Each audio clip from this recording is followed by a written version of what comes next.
Say you need to expand your emotional vocabulary. It's so your life can be easier. Don't you want to be able to communicate with your bitch? I think yes, right? Long gone are the days where you can just shut down.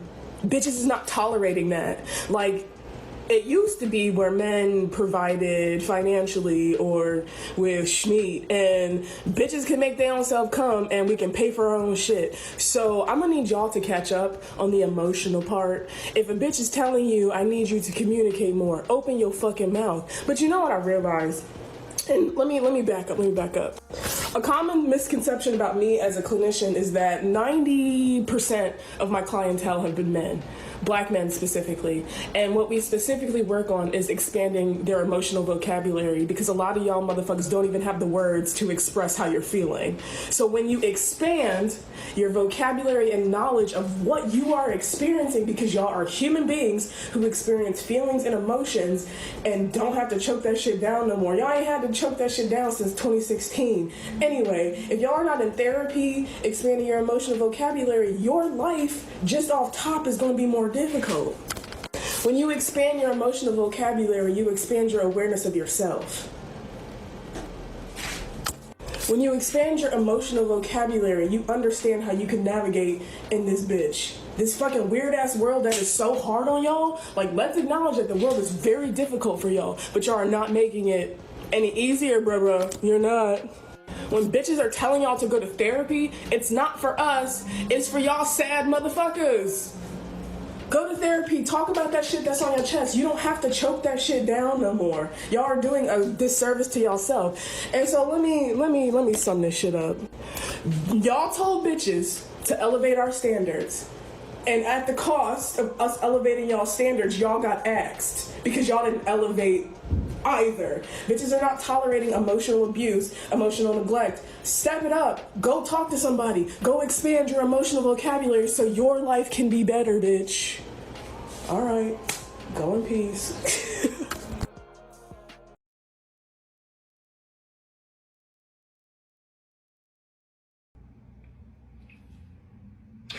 Society is already very difficult for Black people in general. And for people to call into question saying that I hate Black men is asinine to me, because Black everything matters. Black everything matters. When they see you walking down the street, they don't see a human being. They see what's been perpetuated in society. They see what's been perpetuated in the media, that you're aggressive, that you're violent. But I know that these behaviors that are being exhibited are actually depression and anxiety. And unfortunately, society has taught you that anger and lashing out and fighting back is the only acceptable response. I am pleading that y'all seek help, because women are hurting. We want you to be better. But I'm getting attacked. People are calling my employment, asking that I get fired because I want you guys to be better. Again, like I said, I apologize for my delivery. This is a little spicy sometimes.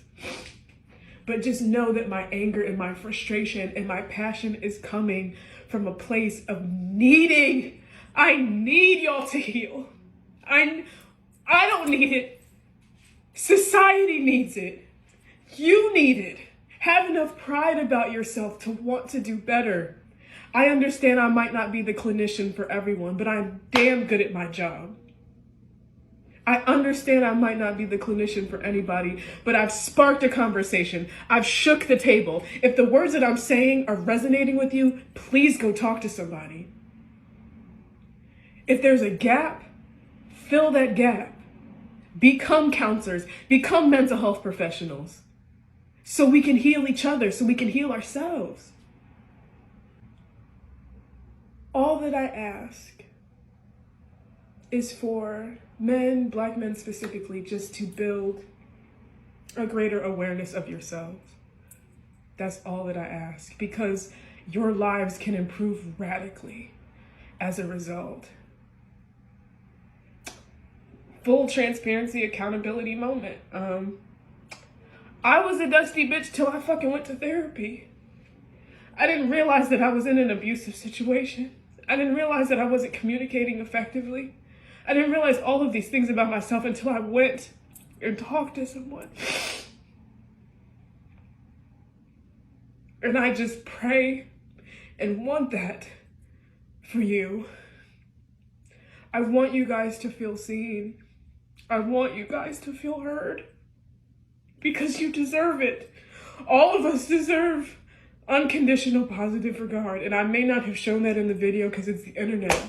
But when it comes to session, I am open. I provide a therapeutic, non-judgmental space because that's what the fuck we deserve.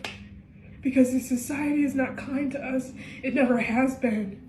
So we have to create that inner peace. And in order for you to do that, you have to be able to express things that you have been through. You have to expand your emotional vocabulary. You have to want it for you. You may not like what I say, and you may not even like me, and that's fine because you don't know me on a personal level. I get that. But I just want you guys to know that I'm not going to stop talking about these issues. I'm not going to stop talking about healing. I'm not going to stop talking about the betterment of Black people because it's me. I am a Black person who endures the struggles and the tribulations that Black people endure. I know what it feels like to be marginalized. I know what it feels like to be counted out. I know what that feels like. So I apologize if anybody felt that I was coming at them or felt shame and anger. Those aren't good emotions to feel, and I completely empathize with that. But my message is clear. Please go help yourself. And it would be nice for my personal life to be left out of it. Because at the end of the day, I just want everyone to live safe and prosperous and healthy lives. And you don't have to endure all this shit alone. Okay. You guys be well.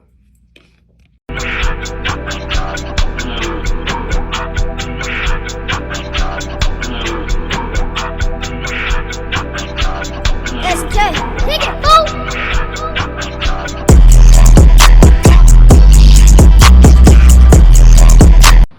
That is the most insincere, forced apology I've ever heard and shit. Well, you know, you're not the most narcissistic person I've ever met, or you're not the most toxic person I've ever met and shit. There's a plethora list that you're not at the top of. But you warrant, you know, closer inspection and shit, okay? Alright, now here you are again. Less than a week later, here you are, making a forced apology. Obviously, your employer's got in your ear because we on your bumper now. Okay, we're gonna stay on your motherfucking bumper. Alright, we're gonna stay on your ass. We're gonna bump your car. You know, you gonna go that red light in your fucking car and another car's gonna bump your shit. Don't get out. Don't get out, sister, okay? And we're gonna keep calling your fucking shit up, okay? We're gonna rag your ass and shit, okay? You know, sorry about the visual and everything, but, like, you don't even realize in your immaturity that you are a liability to your coworkers where you work and shit after making a video like this. Do you realize how many mentally ill motherfuckers is out there and shit with a fucking, with a phone, you know, with social media on their phone or their laptop? They can see you doing this shit, you know, wherever the fuck you are.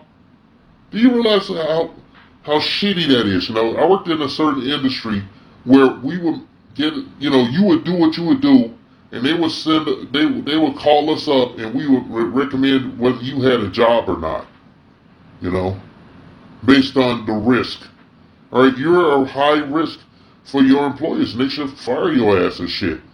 I don't think you should be a clinician and shit because you came on the fucking, you came on the social media shit, you know, a global platform, and you aired out your dirty laundry, your secret, your not so secret misandry and bigotry towards your opposite gender.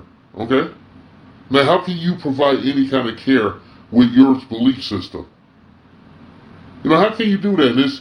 I find it immensely satisfying and shit, seeing you groveling and shit right now, okay? Even though I know it's insincere. Because I'll admit, you made my ass tap out. Okay? You made me fucking tap out. I was so mad after looking at that first video that, like, I had to chill out and shit. I actually turned off my computer and went and did some other shit, like did yard work and just went around. So, you know, I guess you was kind of successful. You pissed me off enough to get out of the matrix for a minute. You know, I was so fucking angry. And then I resolved to be, you know, calm and collected and shit. You know, some motherfuckers didn't get it. Some people was telling me like, oh, you weren't yelling or screaming. No, I don't want to give you any narcissistic supply because you're a toxic, malignant narcissist in my uninformed, uneducated opinion and shit. Alright, you're groveling now shit because motherfuckers got you on bump and shit. You better thank that Dr. T. Hassan Johnson for cutting off your information and shit. But when he put up the second video, I noticed he didn't cut off your information because he thought about it too and shit. He said, why I'm fucking, you know, I ain't gonna be your pit bull and protect you. I'm not gonna be your human shield when you're out here attacking black men. The most abused, embattled human being on the planet and shit. Black men. Across the planet, there's no place we can go on the earth where we don't run into racism. I'm talking about black men from this goddamn country. And you mad, okay? You got mad because some nigga didn't call you back after he clapped your cheeks and shit. You fucking around on Tinder and shit. Or your nigga ghosted your ass and now you decide to get on, you know, you decide to get on the internet and make a rant video and shit. And then hide behind your own profession and shit in your hubris. In your hubris and shit. We say that, look sisters, all you misandrists out there, we telling you, we don't care about your fucking education. What has it done for the community and shit? What has it done? What motherfucker in this right man would go sit up in front of you and shit, you know, for you to do your supposed job after watching these videos? You're a liability. And people need to stay on your fucking bumper and shit. People need to stay on your bumper. You are fucked. Alright, you're a fucked up person and shit. You need therapy. You need individual counseling to figure out why you need attention so much that you will put your job in jeopardy. Go to school all those years, have those school loans and everything, and then throw it all away and shit because you got a stick in your ass. In your flat pancake ass. You know? I can't take you serious. And I notice your apology is insincere. So I want to tell like the brothers out there, I want to give yourself a pat on the back for making this motherfucker bend the knee. Okay, let's all give ourselves a pat on the back. Let's do a slow clap. Oh yeah. I'm feeling it, man. I'm fucking feeling it, man. Stay on the bumper, man. Get all these motherfuckers. You know, I've been feeling this way. You know, the way you made me feel, I haven't felt since that one female was calling black men bullet bags during the time when George Floyd got murdered on the national stage and shit. And then black women came in and they took over the movement and shit and enriched themselves and they're in the win now and nobody gives a fuck. The fucking dominant laughing at black people shit, you know. Biden is laughing at black people because of black women's behavior, because they always stay in the right-hand pocket of white supremacy and shit. Yeah. Apology not accepted and shit. We don't forgive you. Alright, you need to lose your job. You need to find something else to do. Maybe if you have some money, maybe you can go do something else, okay? Maybe you should do some online classes or something. You should not be a clinician. That's what I'm telling you. Okay, that's what black men are telling you. You're abusive. Okay, you didn't learn shit. You don't have no fucking ethics after taking that job. You should know better than to do something like that. Now, if not for yourself, for your fucking coworkers where you work and shit. Because you never know who the fuck's out there lurking around. If you're a clinician, that should have been your first thought. But nope, get on here fucking around. You know, too bad you didn't have like a bottle in hand. You could have lied and just said you was drunk or something, you know? You could have lied, man. Like me back in the day when I was in a certain profession and shit, like I was a troubleshooter. And like, so I already knew how a motherfucker could possibly lie about doing something fucked up that they did. You know, matter of fact, my employers used to ask me like if they're lying or something and shit. Okay, and they mistreated me too. All right, I want to be in your you know, I'm gonna show you a little empathy and shit. Yeah, we are black people and shit, but a lot of you women, y'all don't see it that way. Y'all see yourself as black women, then black people maybe. I'm being generous there, okay? Y'all was talking about your fucking education, this and that and other. And don't nobody want to have your ass on here wagging your fucking finger. You know how long black men been listening to black women talking shit, telling us we ain't shit, wagging their finger in our face, and not taking any accountability that the men they're complaining about, the men you're complaining about were built by you. People like you, women like you for generations fucked off their parental duties. They shucked it off and shit. They traded it in for welfare and goddamn hot girl summer and shit and all that crap. It wasn't just hot girl summer. It's been going on for a long ass time since the end of the 60s. You built the men you complained about and shit. That's like the motherfucker that made, you know, the Frankenstein monster and shit. He got mad when the motherfucker killed his woman and shit. I'm like, you made him. You made him. You put a defective brain in his head and shit. Well, abnormal. You put that shit in his head. And then let him go run around and shit and fuck himself off with while you tried to get married and have a happy ending, okay? I'm paraphrasing. You get it if you're a so-called academic. Nah. I don't fuck with you like that, okay? I want you to lose your job. Alright? That's the best thing you can do for humanity. You know, for your people and shit, okay? For black people down here in this battle community in the slave quarters of the United States of America, 3Ks and set. Apology not accepted. Go fuck yourself, okay? Go fuck yourself, okay? Get some help. Oh yeah, before I go, slap your ass and get glad. Alright, go in peace. So I saw this tweet, men aren't obsessed with women anymore and it's weird. And my first thought was, what the fuck are we supposed to obsess over? We're supposed to obsess over these irrational feminist values and principles? Are we supposed to obsess over these all-time high levels of neuroticism, disagreeableness, selfishness, entitlement, egotistical thinking, narcissism, promiscuity? We're supposed to obsess over these all-time low levels of inhibition and integrity? We're supposed to be obsessing over this overt, lascivious behavior constantly exhibited on social media, photos, videos that were once confined to your boyfriend's phones, now on display for the world to see, constantly exposing us and desensitizing us to the female body. We're supposed to be obsessing over these detrimental mentalities and pernicious attitudes and behaviors that aren't conducive to a healthy relationship? Why in the hell would we do that? We're not obsessing because the traits that we normally obsess over, you know, feminine in class, a pleasant disposition, interdependent, emotionally stable, and mentally healthy, those traits have depleted significantly. Women aren't women anymore, and that's weird.